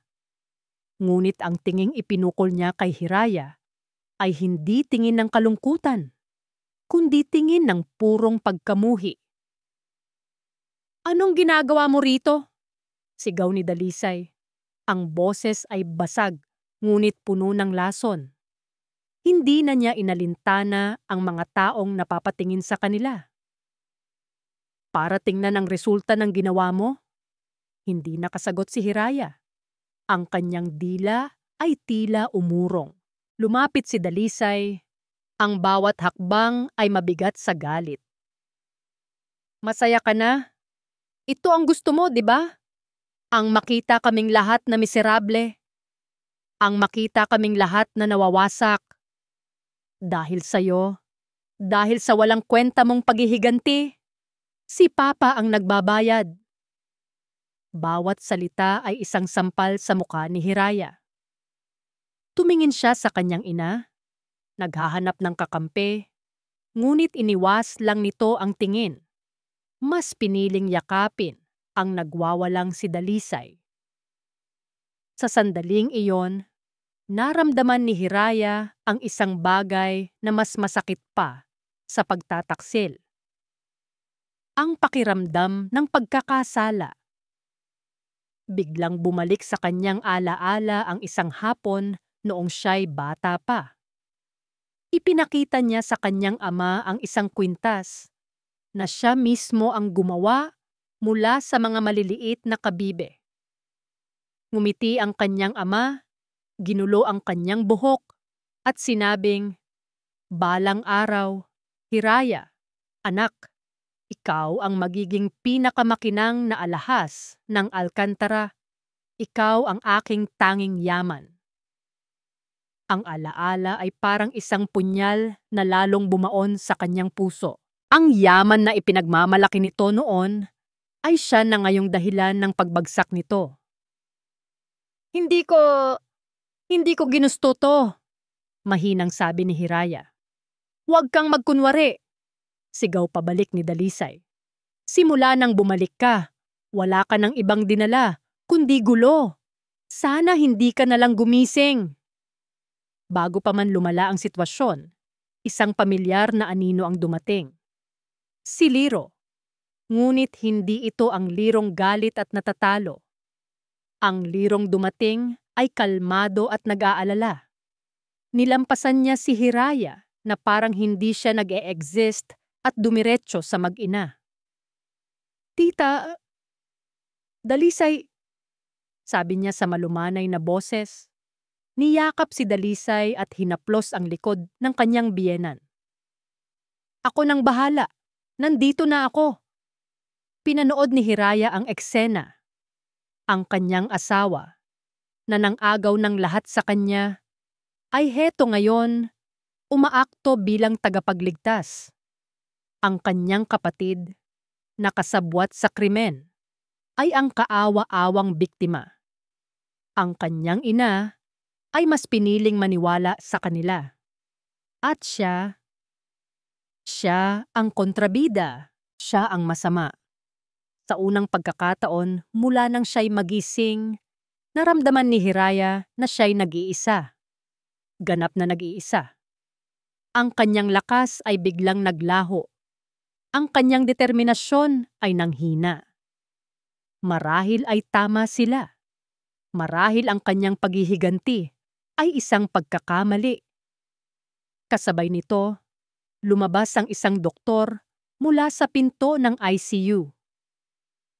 "Sino po ang pamilya ni G. Alcantara?" "Kami po," mabilis na sagot ni Liro. Hawak pa rin si Dalisay. "Naging kritikal ang kondisyon niya sa mga nakaraang oras," sabi ng doktor. "Ginagawa namin ang lahat ng aming makakaya, pero kailangan ninyong maging handa." Ang mga salita ng doktor ay ang huling dagok na tuluyang nagpabagsak sa natitirang pag-asa ni Hiraya. Napasandal siya sa pader Ang kanyang mga tuhod ay nanlalambot. Tapos na, talo na siya. Gusto niya raw makita ang mga anak niya, dagdag ng doktor. Pero isa-isa lang muna, at sandali lang. Tumingin si Dalisay kay Hiraya nang may pagbabanta. Ako ang mauuna. Ngunit umiling ang doktor, tinitingnan ang isang chart. Ang pangalang tinatawag niya ay Hiraya. Isang kolektibong pagkabigla ang dumaan sa kanila. Bago pa man makaprotesta si Dalisay, hinila na ng isang nurse sa huwela. Si Hiraya papasok sa malamig na silid. Nakahiga roon ang kanyang ama, napapalibutan ng mga makina at tubo, payat, maputla, malayong malayo sa malakas na lalaking kanyang kilala. Hinawakan ni Hiraya ang kamay nito. Malamig. Dahan-dahang iminulat ng kanyang ama ang mga mata. May sinubukan itong sabihin, ngunit isang mahinang ungol lang ang lumabas. Ipinilit nito. Hinawakan nito ng mas mahigpit ang kamay ni Hiraya, ang lahat ng natitira nitong lakas ay ibinuhos sa kilos na iyon. Inilapit ni Hiraya ang kanyang tainga sa bibig nito. May mga salitang pilit na binubuo. Halos hangin na lang. Ang pirma ko, Papa, anong pirma? Testamento. Bago. Dalisay. At pagkatapos, ang mahigpit na hawak ay lumuwag. Ang mga mata nito ay muling pumikit. Ang mahinang tunog ng heart monitor ay biglang naging isang tuloy-tuloy at nakabibinging alarma. Sumigaw ang mga nurse. Dumating ang mga doktor. Itinulak siya palabas ng silid. Nakatayo si Hiraya sa labas. Nakatingin sa salaming bintana ng pinto. Habang ang medical team ay desperadong sinusubukang buhayin ang kanyang ama. Ngunit hindi na iyon ang kanyang nakikita. Sa kanyang isipan, paulit-ulit na tumatakbo ang mga huling salita nito. Pirma, testamento, si Dalisay. Ang pakiramdam ng pagkakasala ay biglang napalitan ng isang malamig at nakakakilabot na hinala. Lumipas ang 2 araw na parang isang panaginip. Stable ang kondisyon ng kanyang ama, ngunit hindi pa rin ito nagigising. Sa loob ng 2 araw na iyon, hindi umalis si Hiraya sa ospital. Ngunit hindi na siya ang Hirayang nagdududa at nasasaktan. Ang mga huling salita ng kanyang ama ay nagtanim ng isang binhi ng determinasyon sa kanyang puso. Isang determinasyon na mas malakas at mas matibay kaysa dati. Ang pakiramdam ng pagkakasala ay napalitan ng isang malinaw na layunin. Alamin ang katotohanan. Sa isang maliit na coffee shop sa loob mismo ng ospital, nakipagkita siya kay Diwa. Kitang-kita sa mukha nito ang pag-aalala. Hiraya, kailangan mong magpahinga, sabi nito. Hindi ka pa kumakain ng maayos. Hindi ako mapapakali, Diwa, hanggat hindi ko nalalaman. Sagot ni Hiraya. Ang kanyang boses ay mahinahon, ngunit may bigat. Ikinuwento niya ang mga huling salitang narinig niya mula sa kanilang ama. Pirma, testamento, si Dalisay. May kinalaman ang kapatid ko rito. Sigurado ako. Ano ang plano mo? Tanong ni Diwa. Kailangan kong makausap si Attorney De Leon. Sabi ni Hiraya. Tinutukoy ang matagal ng abogado ng kanilang pamilya. Siya lang ang makakapagsabi sa akin kung may nagbago ba sa huling habilin ni Papa. Kinagabihan, sa tulong ni Diwa na gumawa ng dahilan para mailabas siya ng ospital nang hindi napapansin, nagkita sila ni Attorney De Leon sa opisina nito. Ang matandang abogado ay mukhang balisa. Hiraya, iha. Natutuwa akong makita kang malakas na. Bati nito. Attorney, kailangan ko pong malaman ang totoo. Direktang sabi ni Hiraya. May bago bang testamento si Papa? Bumuntong hininga ang abogado at binuksan ang isang drawer. Inilabas niya ang isang dokumento. Meron, Hiraya. Mga 6 na buwan na ang nakalipas. Dinala ni Dalisay ang iyong ama rito. Sabi niya, gusto raw ng papa mo na baguhin ang kanyang huling habilin dahil sa iyong unstable na kondisyon. Ano ang binago? Tanong ni Hiraya, kahit na alam na niya sa kanyang puso ang sagot. Ang lahat ng personal na ari-arian ng iyong ama, ang mga bahay, ang mga investment, at ang kanyang personal na shares sa Alcantara Gems ay mapupunta na ng buo kay Dalisay. Ang sayo ay isang maliit na trust fund lamang, sapat para sa iyong mga medikal na pangangailangan. Kinuyom ni Hiraya ang kanyang mga kamao sa ilalim ng mesa. Hindi lang pala ang kumpanya ang kanilang target, pati ang personal na pamana ng kanilang ama ay inagaw at ginamit pa nila ang karamdaman niya bilang dahilan. Nasa tamang pag-iisip ba si Papa nang pirmahan niya ito? Nag-alangan ang abogado. Sa totoo lang, iha, mukha siyang pagod at medyo nalilito ng araw na iyon. Pero pinilit ni Dalisay na ayos lang daw siya, na iyon daw talaga ang gusto niya. Bilang abogado niya, wala akong nagawa kundi sundin ang kanyang utos. Sapat na iyon. Ang kanyang ama ay nilinlang, at ang kanyang kapatid ang may pakana ng lahat. Ang Hirayang pumasok sa opisina ng abogado ay naghahanap ng kasagutan.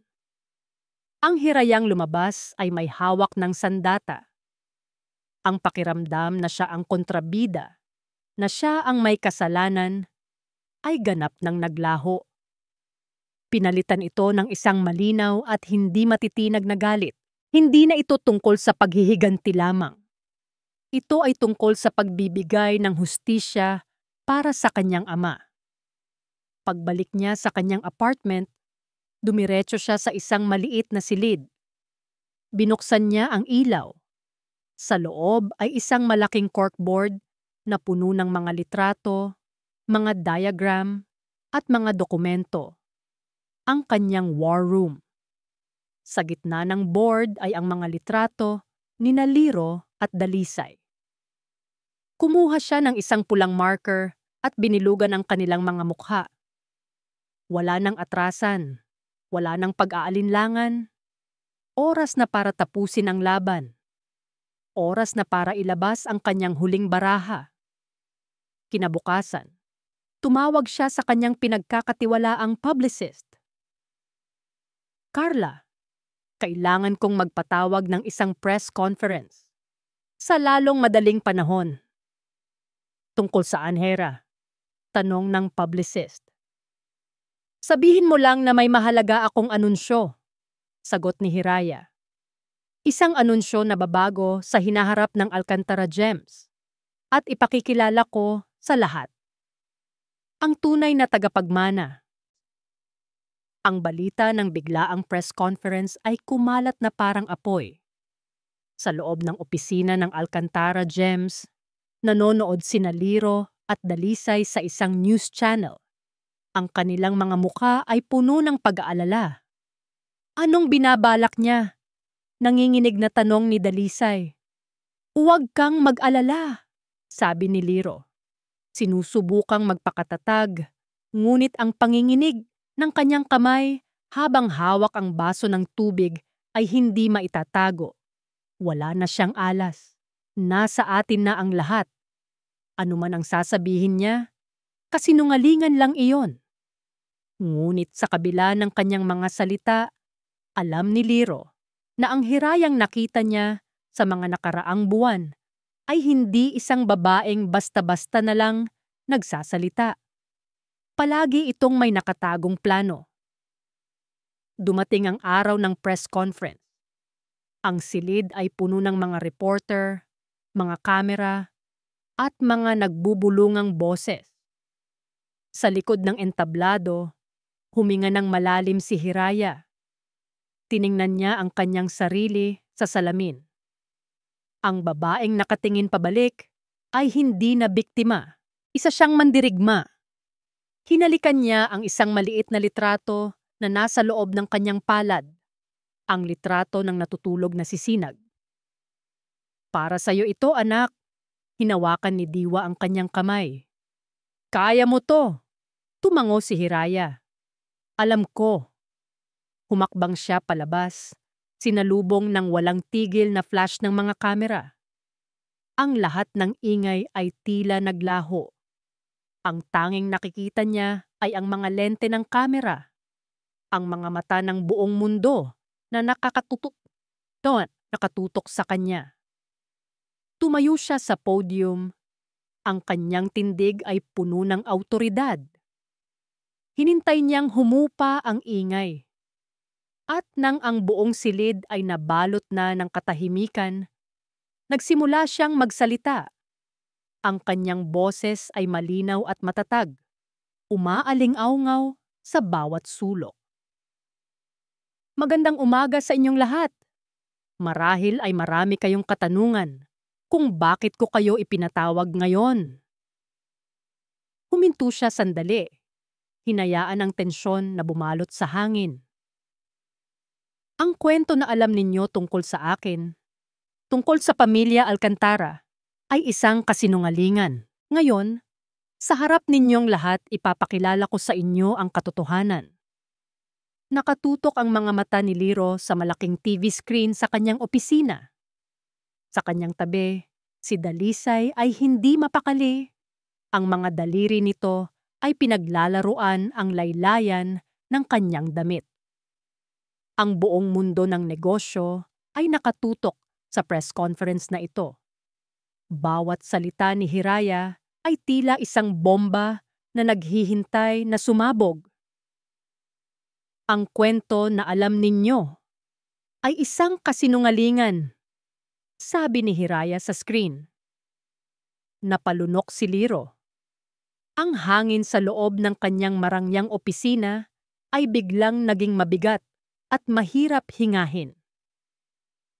2 taon na ang nakalipas.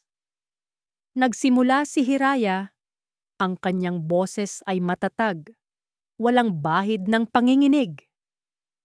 Ang alam ng lahat ay naaksidente ako, na komatos, at sa kasamaang palad ay nawalan ng anak. Iyon ang kasinungalingang ipinakain sa inyo. Ang mga bulungan sa silid ay lumakas. Ang katotohanan, patuloy niya, ay hindi iyon aksidente. Ito ay isang plano.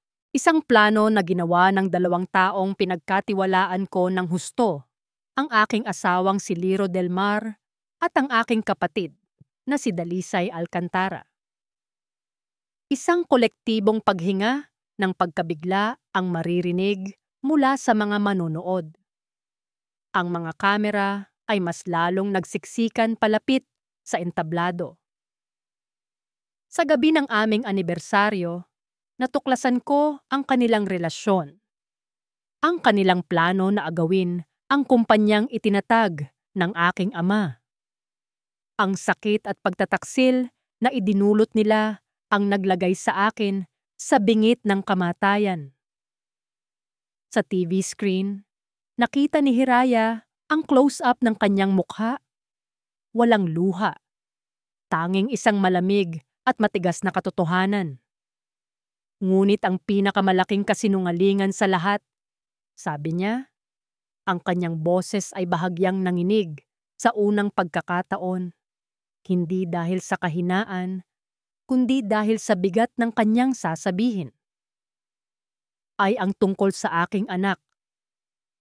Isang malaking screen sa likod ni Hiraya ang biglang umilaw. Ipinakita nito ang isang dokumento, isang DNA test result. 2 pangalan ang naka-highlight. Hiraya Alcantara at Sample B. Sa ilalim nito, nakasulat sa malalaking letra, paternity. Match, 99.99991. Sinasabi sa ulat na pumanaw ang aking anak, ngunit ang katotohanan ay isinilang ko ang isang malusog na sanggol na lalaki. Isang sanggol na itinago at iniligtas ng isang mabuting kaibigan mula sa mga taong ituturing siyang isang tinik. Tumingin siya sa isang sulok ng entablado at tumango. Mula sa dilim, lumabas si Diwa Serrano. At sa mga bisig niya, kalong-kalong niya ang isang maliit na batang lalaki na may malalaking mata, nakatingin sa mga ilaw ng may pagtataka. Ang buong silid ay natigilan. Ang tanging maririnig ay ang walang tigil na pag-click ng mga kamera. Lumapit si Diwa at ibinigay ang bata kay Hiraya. Kinuha ni Hiraya ang kanyang anak, niyakap ito ng mahigpit at hinarap muli ang mga kamera. Ang kanyang muka ay nagliliwanag sa pagmamahal ng isang ina. Mga ginang at Ginoo, anunsyo niya. Ang kanyang boses ay umaling-aungaw sa buong silid, puno ng pagmamalaki at kapangyarihan. Nais kong ipakilala sa inyo ang aking anak, ang aking himala. Hinalikan niya ito sa buhok. Siya si Sinag Alcantara, ang aking anak, ang dugo ng mga Alcantara, at ang nag-iisa at tunay na tagapagmana ng lahat ng ari-arian ng aming pamilya. Ang pagsabog ay mas malakas kaysa sa inaasahan ni Numan. Ang mga reporter ay nagsigawan ng mga tanong. Ang mga flash ng kamera ay nakakabulag. Ngunit si Hiraya ay nakatayo lang doon, yakap ang kanyang anak, isang imahe ng isang inang mandirigma na nabawi na ang kanyang pinakamahalagang yaman. Sa opisina, nabitawan ni Liro ang hawak niyang baso. Nagkalat ang mga bubog at tubig sa mamahaling alpombra, ngunit hindi niya ito inalintana. Nakatitig lang siya sa screen, sa imahe ng isang batang lalaki na hindi niya alam na nag-e-exist. Isang batang may mga matang katulad ng sa kanya. Isang anak. Ang kanyang anak. Ang katotohanan ay parang isang pader na gumuho at dumagan sa kanya. Lahat ng kanyang kasinungalingan, lahat ng kanyang pinaghirapan ay nawasak sa isang iglap. Hindi totoo yan, bulong ni Dalisay. Paulit-ulit, na para bang isang dasal na umaasang didinggin. Biglang tumunog ang telepono ni Liro. Isang tawag mula sa chairman ng board. Sinagot niya ito. Hindi na niya narinig ang lahat ng sinabi nito. Ang tanging naintindihan niya ay mga salitang, "Emergency meeting. Magpaliwanag ka. Tapos ka na." Ibinaba niya ang telepono. Sunod-sunod na tawag ang pumasok. Mula sa mga bangko, mula sa mga investor, mula sa kanyang abogado. Ang imperyong binuo niya sa loob ng 2 taon ay gumuho sa loob lamang ng 10 minuto. Tumingin siya kay Dalisay. Ang babaeng ipinagpalit niya sa lahat ay nakatingin din sa kanya. Ang muka ay basang-basa sa luha at takot. Wala na ang tagumpay. Wala na ang lahat. At sa gitna ng kanilang pagguho, sa gitna ng kanilang pagkatalo, isang hayop na desperado ang isinilang sa kalooban ni Dalisay. "Hindi!" sigaw nito. Ang kanyang mukha ay nag-iba. Naging isang maskara ng kabaliwan. Hindi siya pwedeng manalo. Hindi! Bigla itong tumakbo palabas ng opisina. "Dalisay, saan ka pupunta?" sigaw ni Liro. Ngunit hindi na ito lumingon. Nasa entablado pa rin si Hiraya. Sinusubukang sagutin ang ilang piling tanong. Habang si Diwa ay maingat na inilalayo si Sinag mula sa kaguluhan. Nanalo na siya. Ramdam niya ito. Ang bigat na dinala niya sa loob ng 2 taon ay unti-unti nang nawawala. Bigla, isang kaguluhan ang naganap sa likuran ng silid. Ang mga security guard ay may pilit na pinipigilan. Isang babae ang desperadong sumisigaw, nagpupumilit na makalusot. Si Dalisay. Sa wakas, nakawala ito. Gusot ang buhok, sira ang make-up, tumakbo ito patungo sa entablado na parang isang nasisiraan ng bait. Sinungaling! Sigaw nito. Itinuturo si Hiraya. Huwag kayong mamumasumpong mong maniwala sa kanya. Isa siyang mang-aagaw. Sinubukan siyang harangin ng mga guard, ngunit huminto si Hiraya sa kanila. Hayaan niyo siya. Nakahinga ng maluwag ang lahat. Humarap si Dalisay sa mga kamera, pagkatapos ay kay Hiraya. Ang kanyang muka ay isang pinaghalong galit, desperasyon, at isang nakakatakot na determinasyon. Huminga siya ng malalim at inilabas ang kanyang huling baraha, ang kanyang huling sandata. Hinawakan niya ang kanyang tiyan at sumigaw sa abot ng kanyang makakaya, isang sigaw na nagpatigil sa buong silid. Hindi ka magtatagumpay, Hiraya, dahil ako. Buntis ako. Magkakaanak din kami ni Liro. Isang tunay na Delmar. Hindi ka mananalo. Ang katahimikan na bumalot sa silid ay mas nakabibingi kaysa sa anumang sigaw. Lahat ng mata ay napunta mula kay Dalisay, patungo kay Hiraya. Nakatayo si Hiraya roon. Nakatingin sa kanyang kapatid, sa babaeng kumuha ng kanyang asawa, sa babaeng sumubok na kunin ang kanyang kumpanya, at ngayon, sa babaeng nagdadala ng isa pang buhay sa gitna ng lahat ng kaguluhang ito. Isang inosenteng bata. Ang matamis na lasa ng tagumpay sa kanyang bibig ay biglang napalitan ng isang mapait na lasa. Ang kanyang plano ng paghihiganti ay perpekto. Ngunit hindi niya inasahan ito.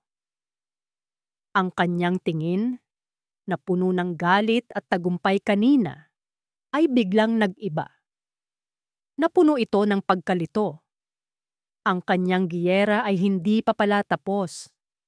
At ang susunod niyang hakbang ang magtatakda kung siya ba ay isang tagapagbigay ng hustisya o isang halimaw na katulad din nila. Mabilis na tinapos ng mga organizer ang press conference. Sa gitna ng kaguluhan, maingat na inalalayan ni Diwa si Hiraya at si Sinag palabas. Palayo sa mga tanong na parang bala ng baril at sa mga matang mapanghusga. Ang anunsyo ni Dalisay ay parang isang alingawngaw na naiwan sa silid. Isang alingawngaw na sumunod kay Hiraya hanggang sa sasakyan.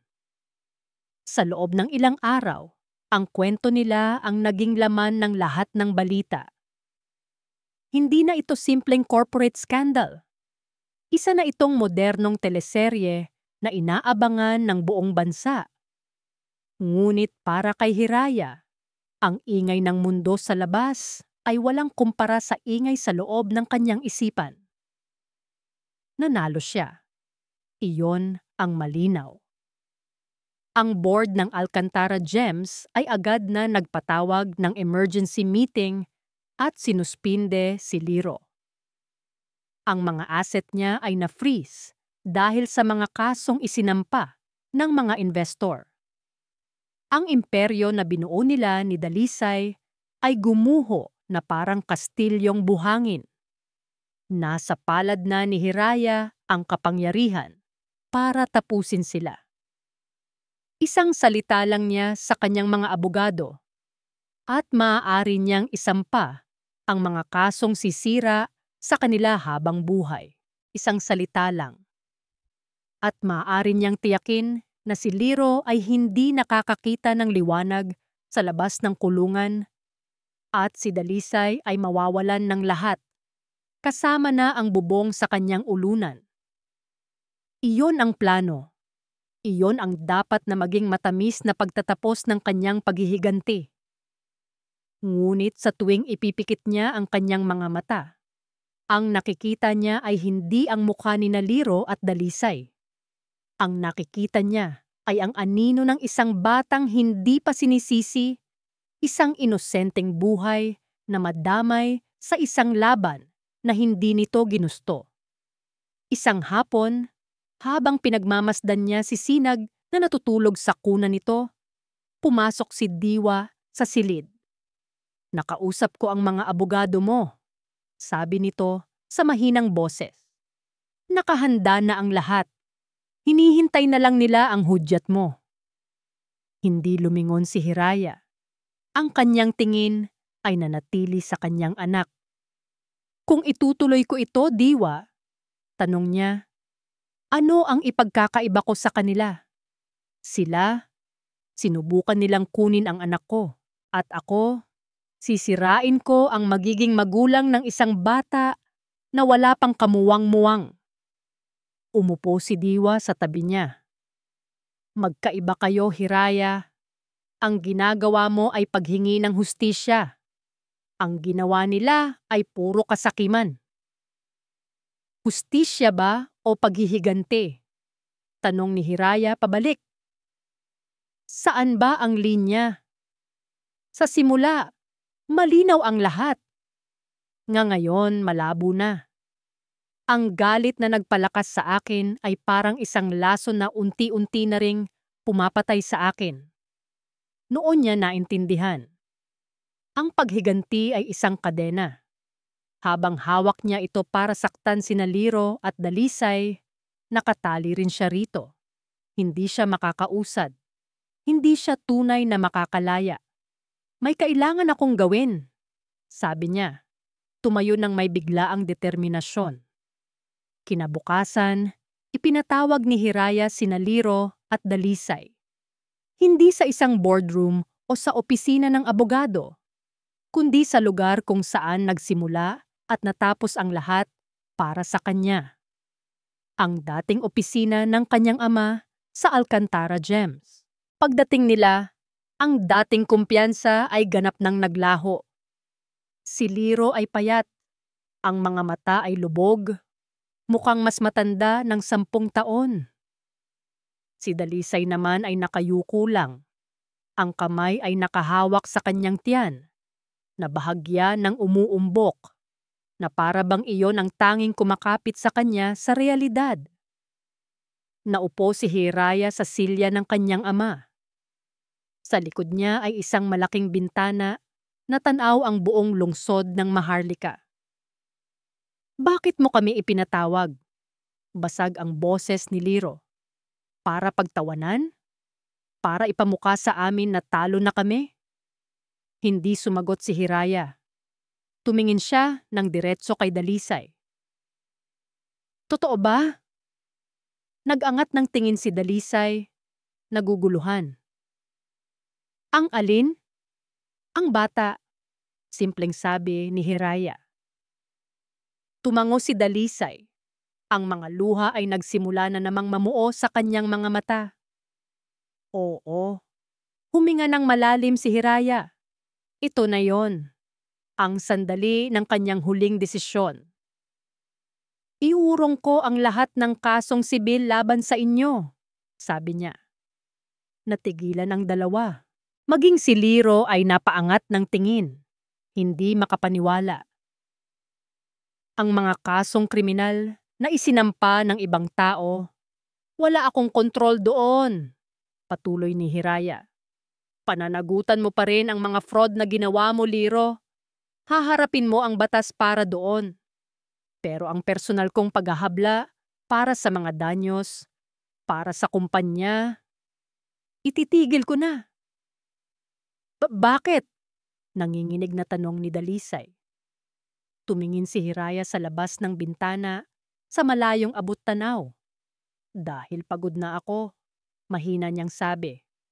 "Pagod na akong maging ang babaeng puno ng galit. Ayokong lumaki si Sinag na may isang ina ang tanging alam ay manakit. Ayokong ang kwento ng buhay niya ay magsisimula sa paghiganti. Tumingin siyang muli sa kanila. Ang kanyang mga mata ay malinaw at sa unang pagkakataon, may bahid ng awa. Hindi ko na kayo sisirain. Kayo na ang gumawa niyan sa sarili ninyo, sabi niya. Ang bawat salita ay may bigat ng katotohanan. Ang paghihiganti ko ay ang mabuhay ng masaya. Ang mabuhay ng payapa. Isang buhay na hindi mo mauunawaan dahil nakakulong na kayo sa sarili ninyong kasakiman. Tumayo siya. Isang senyales na tapos na ang usapan. Hindi ito magpapatawad dahil karapat-dapat kayo. Paglilinaw niya. Ito ay pagpapatawad para sa sarili ko. Para sa aking kalayaan. Naglakad siya papunta sa pinto. Nilampasan sila na parang dalawang estranghero. Bago siya tuluyang lumabas, huminto siya at nagsalita nang hindi lumilingon. Alagaan mo ang anak mo, Dalisay. Huwag mong ipamana sa kanya ang kasalanan mo. At tuluyan na siyang lumabas. Iniwan ang dalawang taong durog sa gitna ng isang imperyong sila mismo ang nagwasak. Sa labas ng gusali, naghihintay si Diwa sa tabi ng sasakyan. Sa loob, sa car seat, mahimbing na natutulog si Sinag. Ang araw ay pababa na. Nagpipinta ng kulay kahel at lila sa kalangitan. Pagpasok niya sa sasakyan, isang malaking bigat ang tila nabunot mula sa kanyang dibdib. Huminga siya ng malalim at sa unang pagkakataon sa loob ng napakatagal na panahon, ang hangin na kanyang nilalasap ay parang hangin ng kalayaan. Ngumiti siya kay Diwa. Isang tunay na ngiti, isang ngiting abot sa kanyang mga mata. Tumalikod na siya sa nakaraan. Handa na siyang harapin ang bukas. Lumipas ang 6 na buwan. Ang ingay na nilikha ng iskandalo ng mga Alcantara ay unti-unti nang humupa, napalitan ng mga bagong balita, ng mga bagong drama. Ang mundo ay nagpatuloy sa pag-ikot. Isang hapon, habang nag-aayos si Hiraya ng mga bagong disenyong hikaw sa estante, isang pamilyar na muka ang lumabas sa maliit na telebisyon sa sulok ng kanyang tindahan. Si Liro Del Mar, nakasuot ng orange na damit ng bilanggo, ay ibinababa mula sa isang van ng pulisya. Hinatulan siya ng 10 taong pagkakakulong para sa kasong economic sabotage at malawakang pandaraya. Ang kanyang muka ay walang emosyon. Isang blankong anino na lamang ng dating aroganteng CEO. Pinagmasdan ito ni Hiraya ng ilang sandali. Walang galit. Walang saya. Walang kahit ano. Tanging isang pakiramdam ng pagsasara ng isang aklat. Kinuha niya ang remote at pinatay ang telebisyon. Mas maganda ang tunog ng alon kaysa sa balita, sabi niya sa kanyang sarili. Mula sa malaking bintana ng kanyang tindahan, tanaw niya ang asul na dagat. Ang hangin ay may dalang amoy ng alat at kalayaan. Ito na ang kanyang bagong mundo. Matapos ang lahat, ginawa ni Hiraya ang isang desisyon na ikinagulat ng lahat. Ibinenta niya ang lahat ng kanyang shares sa Alcantara Gems sa mga natitirang board members. Tinalikuran niya ang lungsod ng Maharlika, ang karangyaan, ang kapangyarihan, at ang masalimuot na buhay na kaakibat nito. Dinala niya si Sinag sa isang maliit at tahimik na bahay sa tabi ng dagat. Dito, nagtayo siya ng isang maliit na jewelry shop. Hindi ito kasing laki o kasing sikat ng Alcantara Gems, ngunit bawat piraso ng alahas dito ay siya mismo ang gumawa. Bawat disenyo ay may kwento. Ang pangalan ng tindahan, Hiraya. Mukhang may bisita ka, Mama. Ang masayang boses ni Sinag ang pumukaw sa kanya. Pumasok sa pinto si Diwa. Dala-dala ang isang basket na puno ng sariwang prutas.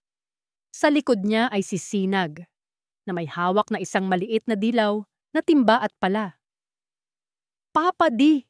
Sigaw ng bata at yumakap sa binti ni Diwa. Ngumiti si Hiraya. Sa mga nakalipas na buwan, si Diwa ay naging isang palaging presensya sa kanilang buhay. Bawat weekend, nagmamaneho ito mula sa syudad para dalawin sila. Naging ama ito kay Sinag sa lahat ng paraan. At para kay Hiraya, naging sandigan siya, isang paalala na ang tunay na pag-ibig ay hindi nananakit. Ito ay naghihilom. "Mukhang handa na kayong magtayo ng sandcastle," bati ni Hiraya.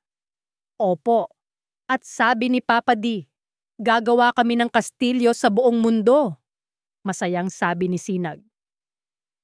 "Sige na, mauna na kayo sa dalampasigan," sabi ni Diwa sa bata.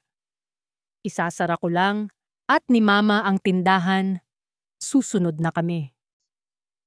Masayang tumakbo palabas si Sinag. Naiwan silang dalawa ni Diwa sa loob ng tahimik na tindahan. Lumapit ito sa kanya. "Napanood mo?" tanong ni Diwa. Tumango si Hiraya. "Oo." Hinawakan ni Diwa ang kanyang mga kamay. "Anong nararamdaman mo?" Tumingin si Hiraya sa mga mata nito. Mga matang puno ng pag-unawa at pagmamahal. "Payapa," sagot niya. Sa wakas, bayad na. Isinara nila ang tindahan at sinundan si Sinag sa dalampasigan. Ang araw ay pababa na. Nag-iiwan ng gintong kulay sa buhanginan. Naupo sila sa isang banig habang pinapanood si Sinag na masayang naghuhukay. Tahimik, payapa, simple.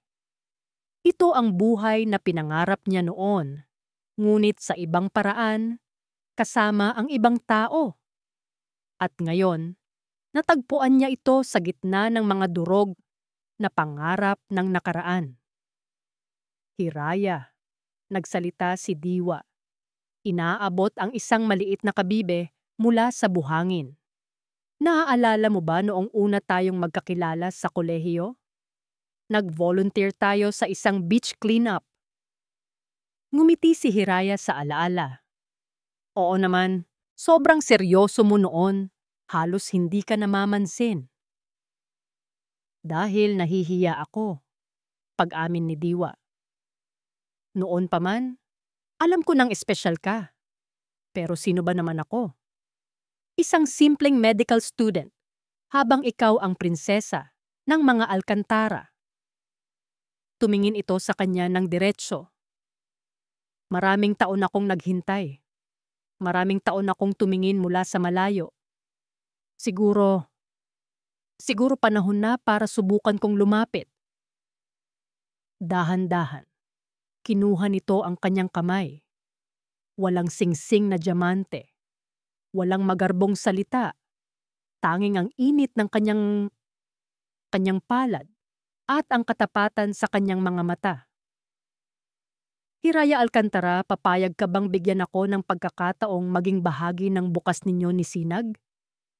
Papayag ka bang bumuo tayo ng sarili nating kwento, dito, sa tabi ng dagat?"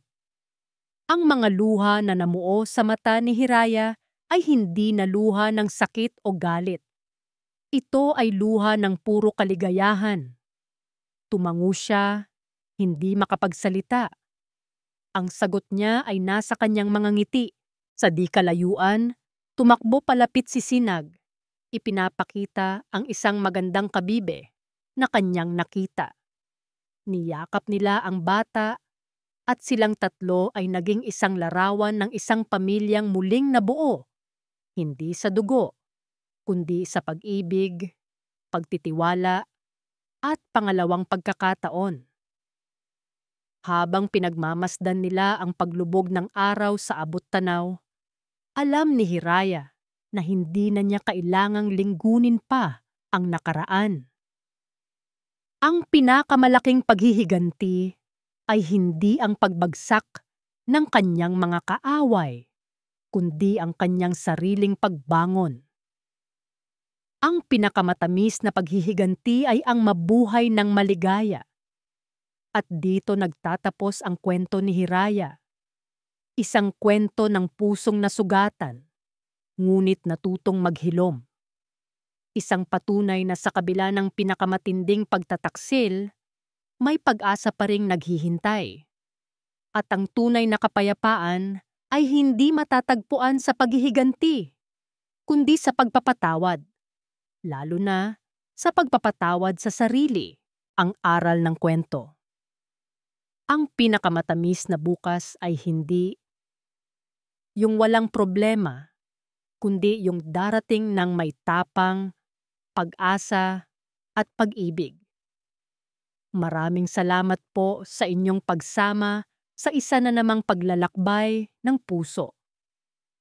Sana po ay may napulot kayong aral at inspirasyon sa kwento ni Hiraya, Diwa, at Sinag. Kung mayroon kayong mga saloobin o komento, huwag po kayong mag-atubiling i-share sa ibaba. Anong klaseng kwento ang gusto ninyong marinig sa susunod? Hindi dito nagtatapos ang ating paglalakbay. Marami pa pong kwentong kasing ganda at mas puno ng aral dito sa aming channel. Kung nagustuhan nyo ang kwentong ito, i-like, i-share sa pamilya at mga kaibigan at magkatagbong-kubo. Mag-subscribe na rin para lagi kayong updated sa mga susunod pa naming kwento. I-click nyo ang notification bell para unang makarinig kapag may bago kaming upload. Pagpalain po kayo ng Panginoon, kayo at ang inyong buong pamilya. Hanggang sa muli, Sweet Kilig PH.